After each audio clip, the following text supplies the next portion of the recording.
Muy buenos días. Nuevamente seguimos en estas conversaciones de exaltación de la Cruz Provincia de Buenos Aires. Hoy vamos a hablar de un tema que realmente es muy interesante, es el presente, es el futuro, es la ecología, la sustentabilidad.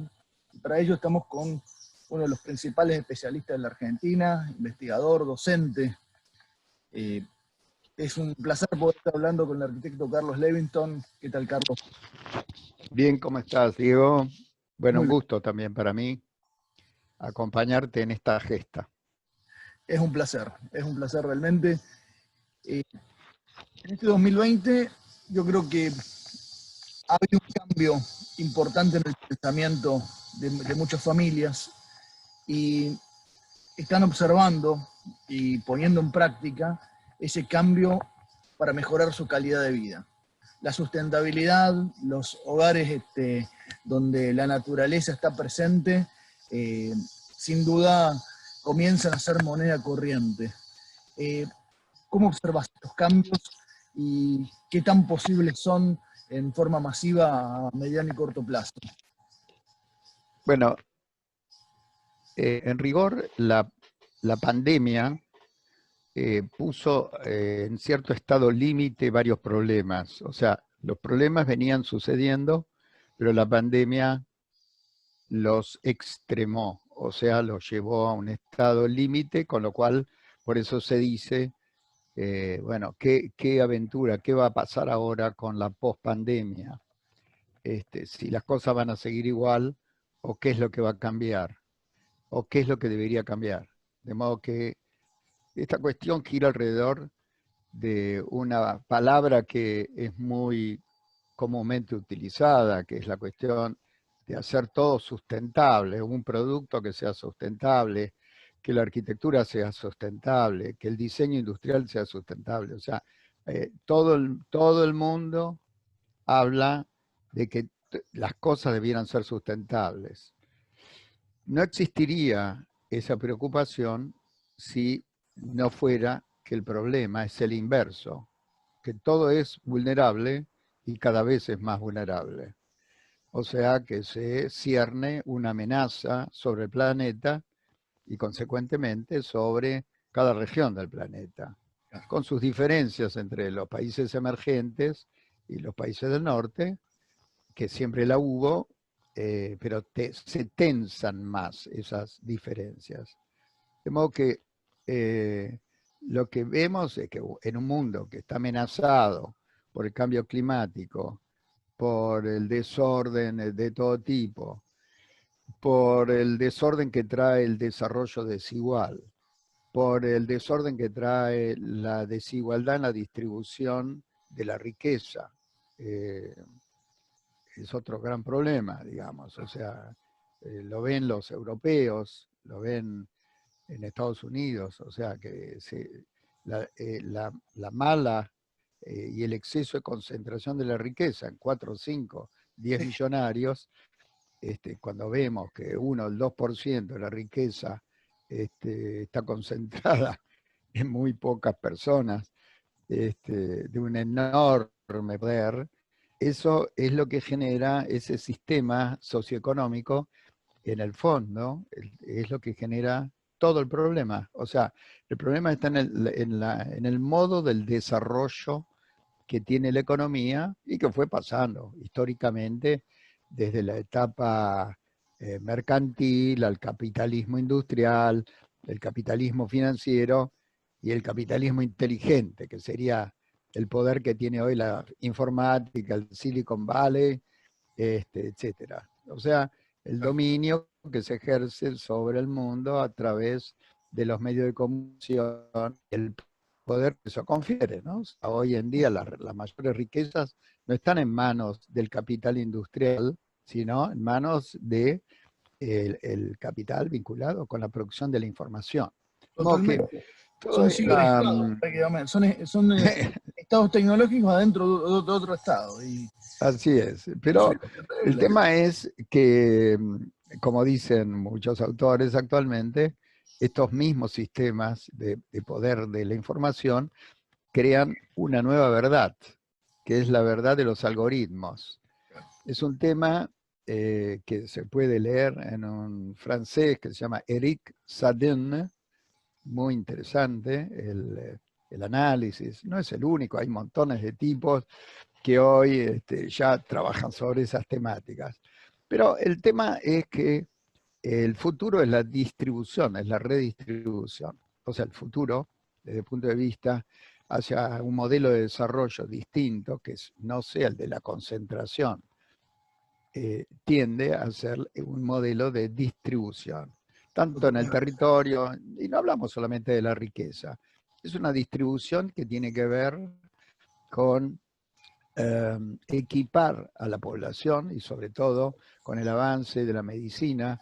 La población en pocos años se va a duplicar. Está visto que en 20, 30 años vamos a tener el doble de población prácticamente que la actual.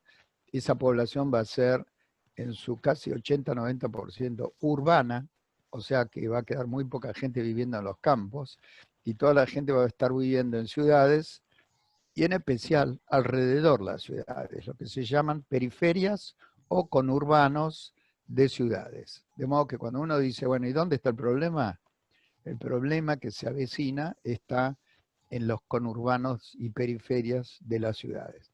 Cuando uno hace un estudio de dónde está la pobreza en la Argentina, dónde está la mayor vulnerabilidad, la vamos a encontrar alrededor de las ciudades, en los conurbanos y periferias de las ciudades en todo el territorio. Cuando se hace un rastreo del mapa de la vulnerabilidad social, ecológica, etcétera, y se busca dónde están emplazados estos 2 millones de personas en 4.400 villas y asentamientos de la Argentina, están ubicados alrededor de las ciudades de la Argentina. Las villas y asentamientos no están ubicados en medio de los campos, en medio de pueblos equilibrados con la naturaleza, sino que están densificados alrededor de las ciudades y periferias. Y coincide, y esto es un hecho que estamos estudiando, que es una investigación novedosa, muy innovadora, que demuestra que la mayor vulnerabilidad está alrededor de las ciudades y que hacia las tendencias futuras que tienden a la urbanización casi total del planeta, el 80% va a suceder en los países emergentes, porque los países centrales están ya muy urbanizados, pero están urbanizados en forma equilibrada. Francia mismo tiene ciudades pequeñas de todo tipo a lo largo de todo el territorio. O sea que hay una tremenda distribución de la población en el territorio. Cuando se distribuye la población, se distribuyen los recursos, porque hay acceso a la tierra. No nos olvidemos, Diego, y ustedes conocen bien eso, que cuanto más cerca estamos de los centros neurálgicos, de los centros financieros, de los centros donde está localizado todo el trabajo, más cara es la tierra. Y menos.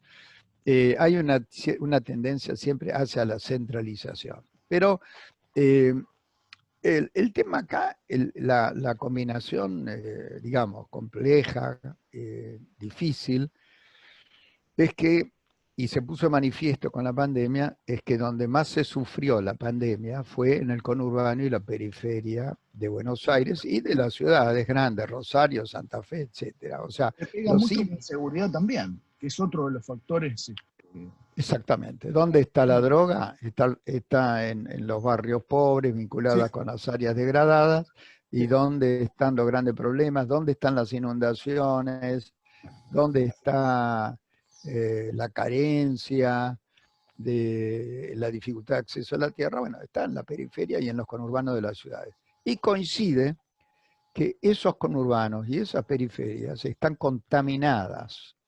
No es casual que el SEAMSE, pero a eso hay que sumarle todos los basurales que no van al SEAMSE, están externalizados a la ciudad, no están dentro de la ciudad. La ciudad recolecta, clasifica de alguna manera u otra y lo tira todo a la periferia. O sea que el grueso, cuando hace un estudio de dónde está la contaminación mayor, vamos a encontrar tres contaminaciones importantes: la basura, el aire y la tierra. La tierra se contamina por los basurales clandestinos, los basurales mal resueltos, y esa basura se degrada y combinada con las inundaciones, que son muy recurrentes y cada vez lo van a ser más, se infiltra la contaminación hacia la primer napa. Normalmente en la provincia de Buenos Aires es la que se llama el Puelche. El Puelche. Eh, la otra contaminación es negros. Todo lo que tiene cloaca tiene pozo negro. El pozo negro es una combinación letal, porque flotan, porque las napas con el cambio climático se fueron rellenando de agua. La primer napa, que está a 10 metros, está rellena, recargada de agua, y ese agua se va para arriba. O sea, cuando uno pincha con una pala en el conurbano, sale agua a 50 centímetros, 40 centímetros. Los pozos negros que se tenían que biodegradar en un entorno ecológico de tierras normal, hoy los pozos negros flotan dentro de la napa. Entonces, millones de pozos negros contaminan las napas. Y la población pobre toma el agua de la primer napa porque mucho porcentaje de población no tiene o no accede a la red de agua. Y cuando accede, muchas veces está media contaminada. Entonces, mucha gente recurre a una perforación y bombear el agua de la primer napa, que está contaminada con su propio pozo negro. Millones de pozos negros. Irse a napas siguientes, como ocurre aquí en Exaltación y en otras zonas rurales. Acá tenemos agua potable a partir de los 80 metros. Es muy costosa también la perforación, más para estos sectores vulnerables. ¿Cómo se soluciona? ¿Cómo se mejora la calidad de vida, no solamente de la gente que quiere irse de las ciudades para tener más espacio, para tener esa conjunción con la naturaleza? También estos sectores vulnerables que sufren todas estas cuestiones que estamos hablando, se puede mejorar la calidad de vida a través de barrios o viviendas sustentables que no sean costosas, porque no debería ser un lujo tener esa conjunción con la naturaleza. ¿Eso es posible hoy? Es totalmente posible. En San Pedro, hace un año o dos, planteamos, y es muy probable que esto se pueda hacer, en un predio justamente en el borde de la ciudad de San Pedro. Planteamos un proyecto de 600 y pico de viviendas que prácticamente se autoabastecen. Son viviendas que tienen su propio terreno. Todo el mundo está planteado para que pueda cultivar.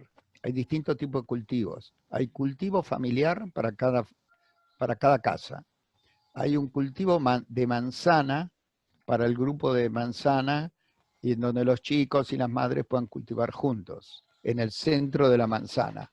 Esto lo vamos a ver la próxima entrevista. Sí, más infografía, sí. Cómo se puede lograr.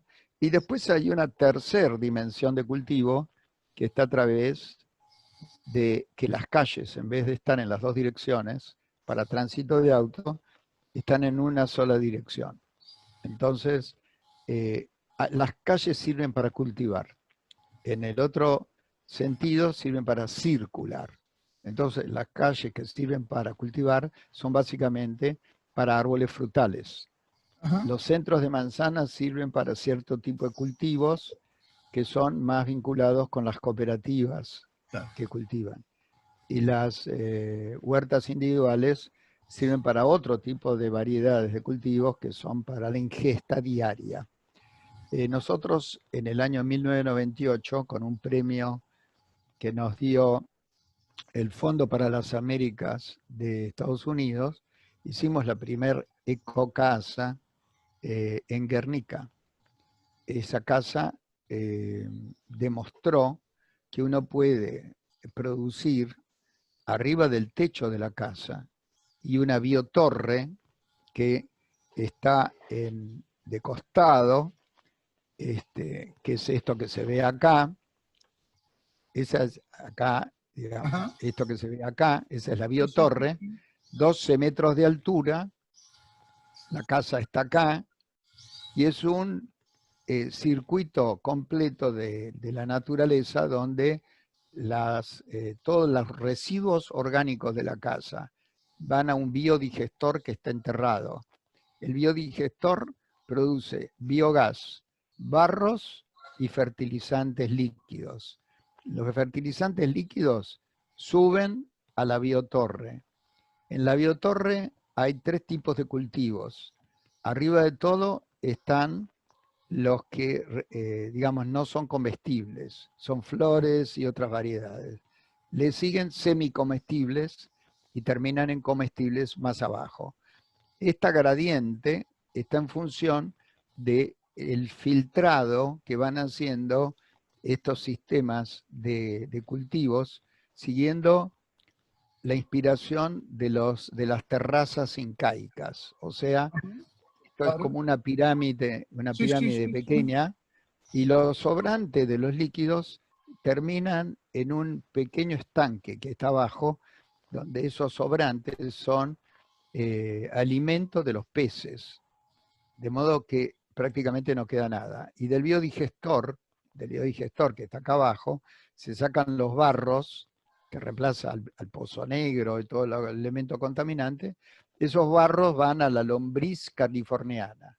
La lombriz californiana lo transforma con su digestión en lo que se llama lombricompuesto, que es un fertilizante de muy alta calidad y alto poder. De modo que lo que uno ve, y esto es Guernica, está a 40 kilómetros de capital, Sí, muy sí. cerca, está Bursaco, Guernica. Lo que demostramos ahí era cómo se podía reparar un ecosistema dañado. Dañado a principios de siglo, 1870, 1890, la periferia estaba llena de frigoríficos terriblemente contaminantes, quedan muchos todavía, Sí, sí, sí, sí. mucho del vaciado al riachuelo procede de frigoríficos de gran cantidad, y bueno, esta ecocasa demostró que todo es posible de metabolizar, es decir, que todos los procesos pueden seguir las leyes de la naturaleza. La naturaleza nunca produce basura. Todo es un circuito en donde las externalidades que produce un sistema biológico son el alimento o la nutriente de otro sistema. Y eso es una cadena biótica perfecta. O sea, Si nos remontamos a nosotros, seguimos firmemente el legado del general Belgrano, y cuando nos remontamos a sus memorias anuales del Correo de Comercio, él ha sido el primer ecologista argentino. Él planteaba sistemáticamente que hay que darle herramientas a la población para que se pueda desarrollar, potenciar la agricultura, la ecología, y a partir de ahí hacer ese trampolín para poder desarrollar y crecer como sociedad. Bueno, se ha hecho poco y nada en los últimos tiempos, pero ese espíritu viene en la historia desde hace muchísimo tiempo. En el norte, en muchos países sí lo han podido desarrollar, pero bueno, es una gran asignatura pendiente hacerlo en forma masiva, ¿no? así es. Sí, tampoco, digamos, hay que eliminar los factores románticos, ingenuos, porque las razones, o sea, si no se mira con objetividad cuáles son las causas, los temas no van a cambiar. O sea, nosotros tenemos convenios firmados con Finlandia para que en Misiones, en el norte, en la cuenca del Plata, en la cuenca del Alto Paraná, se pudiera implementar, por un lado, la economía circular y como un antecedente de lo que se llama la bioeconomía. O sea, que reemplazar todo lo que es fósil, todos los combustibles y toda la energía derivada de lo fósil y pasar a energía y mundo de materias primas derivadas de los árboles. Eso es la bioeconomía y Finlandia está teniendo un éxito económico muy importante en base a esta nueva modalidad de desarrollo.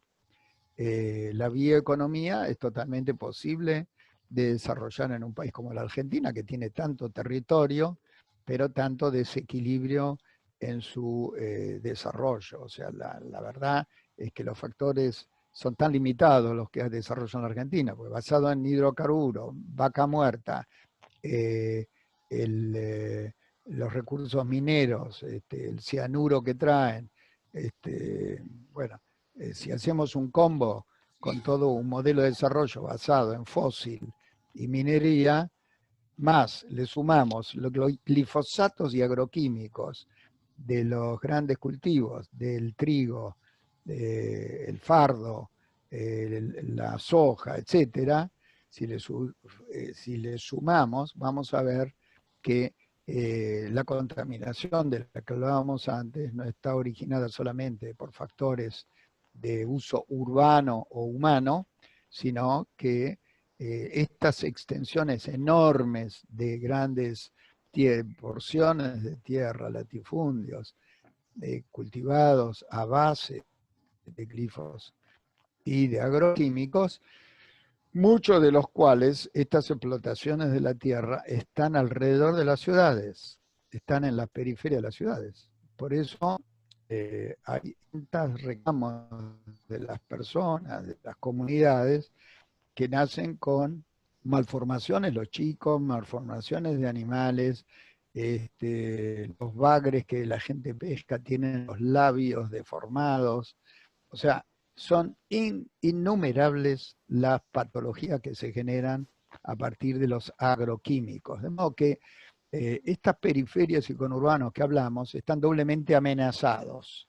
Desde la periferia hacia lo que llamaríamos el territorio, hacia los campos, está amenazado por los agroquímicos. Y de esa periferia hacia el centro de la ciudad está amenazado por las externalidades de la propia ciudad. O sea, toda la basura que tira la ciudad, la contaminación de CO2, el CH4, que es el gas metano, bueno, y la basura que tira la propia ciudad, 1 kilo por persona por día, las cantidades son impresionantes. Realmente, o sea, que el mundo produce cada vez más basura. Muy delicada, la cantidad de basura. Entonces, bueno,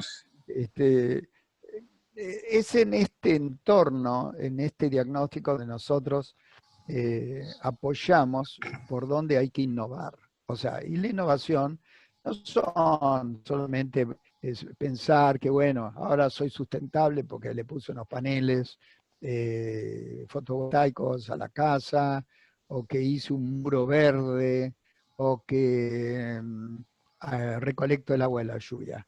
El tema es mucho más profundo y mucho más, más importante, digamos, porque requiere un esfuerzo mucho más sostenido.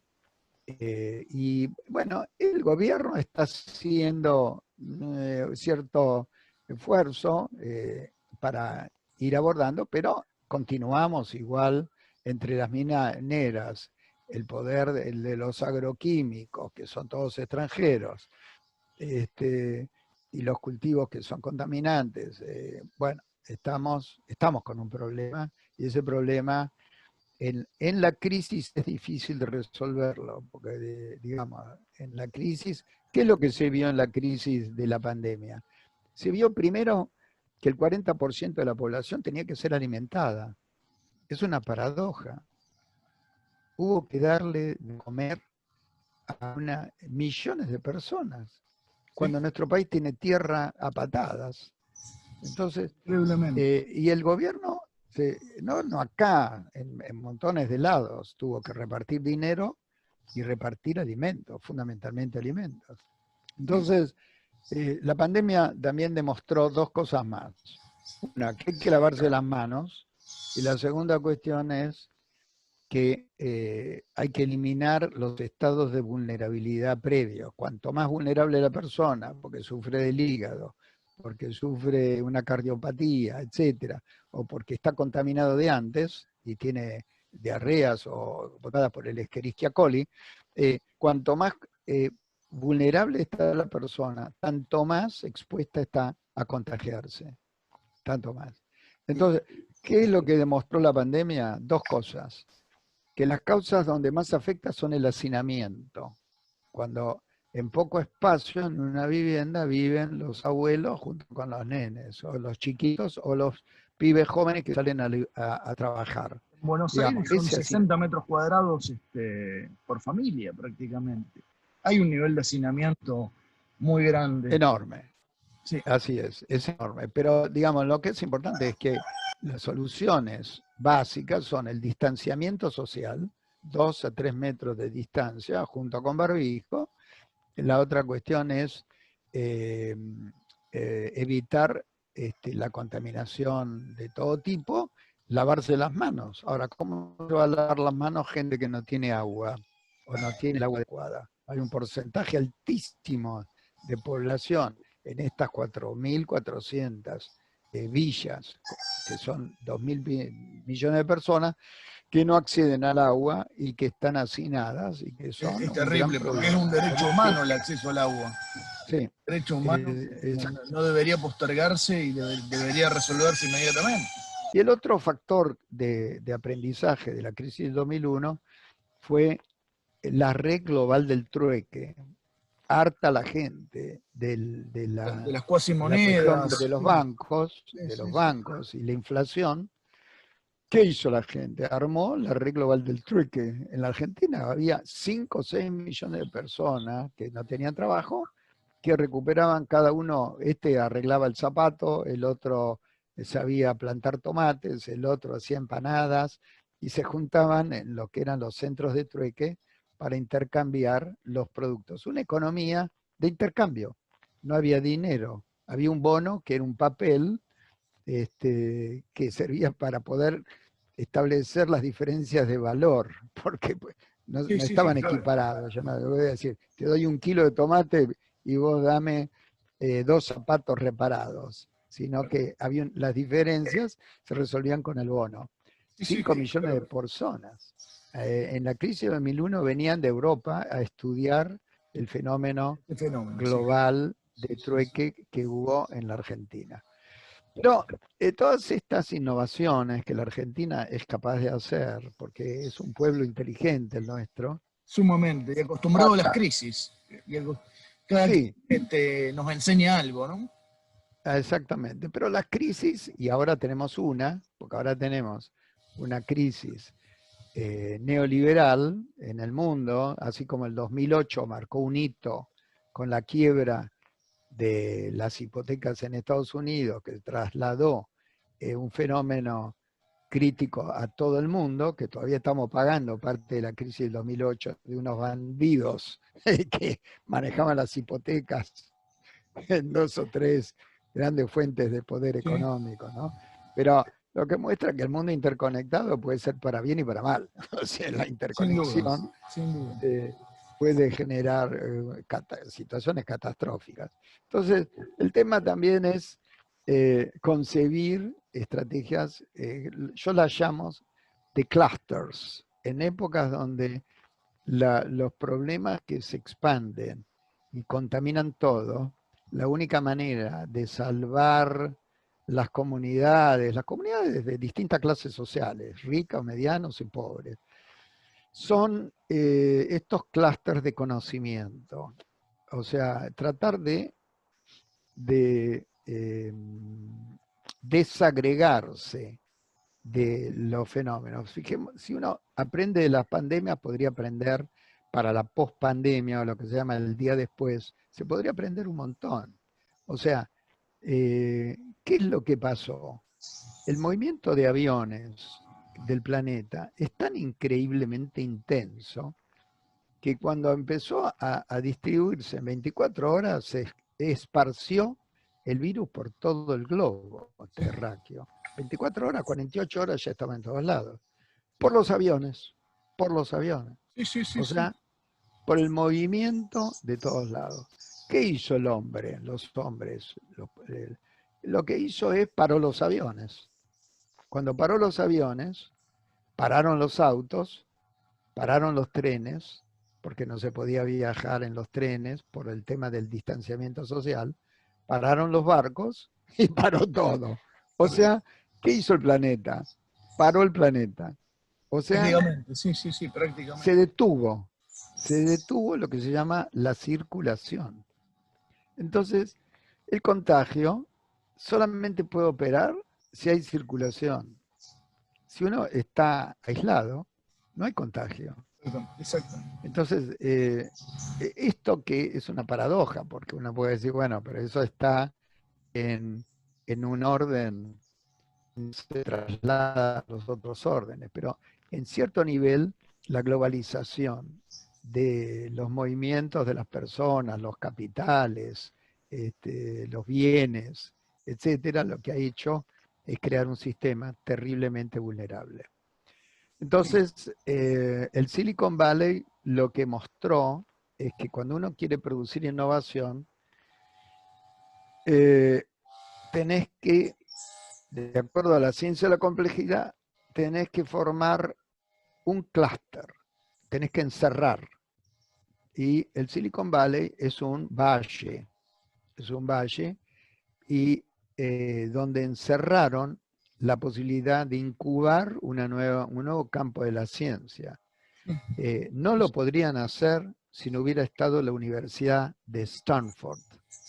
O sea, para poder innovar hay que diagnosticar el problema y hay que tener la masa crítica de gente que piensa y que tiene acceso a toda la cultura anterior a los libros. O sea, y el financiamiento, obviamente, ¿no? Y el financiamiento de gente de poder que vea que acá hay negocio. O sea, muy buenos negocios, tremendos negocios. Apostaban los tipos a los grupos de las startups de los clústeres. Pero bueno, el hombre inventa de todo, para bien y para mal. Así que el tema ahora es cómo se repara. Y el trabajo que hacemos nosotros es cómo se instala la reparación. Volviendo al tema de la vivienda, si nosotros tenemos un déficit de 3 millones de viviendas, de los cuales 2 millones ya sabemos que están en los conurbanos, y que los conurbanos son las periferias de las ciudades, y que son los lugares más amenazados por el cambio climático, por inundaciones, por contaminación, por temporales, por avalanchas, bueno, por calor, por sequía. Entonces, ¿qué es lo que hay que cambiar? Bueno, todo lo que hay que cambiar es de lo que estuvimos hablando antes, muy someramente, muy sintéticamente, y hay que eliminar la visión ingenua. La visión ingenua o romántica no sirve. Tampoco sirve una visión al estilo Fukuyama o de Gore, el que era vicepresidente de Estados Unidos, de que el mundo va a su propia destrucción total, esta visión fatalista. Bueno, eso no nos sirve. Nosotros pensamos, el colectivo de gente que piensa como nosotros, y está en todos lados, es que nosotros tenemos todo para armar, todo para construir, todo para inventar, todo para organizar, y que es un desafío genial y fabuloso. Y la cuestión es que el momento es este. Llegó el momento en que todo el mundo, no solamente los países emergentes, los países centrales, se dan cuenta que el modelo de desarrollo económico basado en la pura concentración de la riqueza, basada en la explotación de los recursos fósiles y el incremento del cambio climático, se van a acabar los negocios de los ricos, de los medios y de los pobres. O sea, claramente. Entonces, es un muy buen entorno para empezar a pensar, para pensar a lo grande, Totalmente. ¿no? Es un momento importante y necesario. En la próxima vamos a conversar ya con infografía para que nos puedas mostrar más en detalle todo este mundo que es tan pero tan interesante. Desde ya quiero agradecerte que hayas que hayas aceptado la invitación y bueno, estamos en contacto para seguir conversando y profundizando estos temas que sin duda son de gran ayuda para la población y para concientizar y para poder quizás ayudar a mucha gente que se suma a este camino. Te mando un fuerte abrazo desde aquí, desde Exaltación, y estamos en contacto. Ok, bueno, ha sido un gusto, Diego. Hasta la próxima entonces y nos vemos. Gracias. Suerte. Chao, hasta luego.